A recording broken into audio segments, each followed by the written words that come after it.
చూడండి, ఎందరో బాధలు పడి ఆత్మహత్యకు పాల్పడతారు. ఎందుకంటే ఎల్లమ్మ ఎంత నరకం అనుభవిస్తున్నది, ఎన్ని బాధలు పడుతున్నది. ఆమె కావాలని పుత్రుని కన్నది.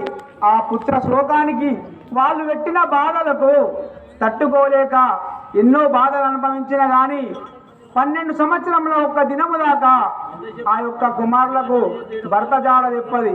ఇప్పుడు మనము చిన్న చిన్న సమస్యలకే ఇంట్లో ఎన్నో గొడవలు చేసుకుంటాము.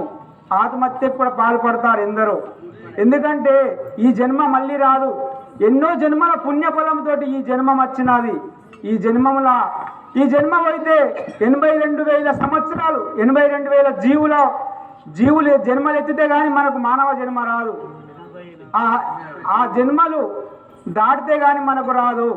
మనము తొందరపడి ఆత్మహత్యకు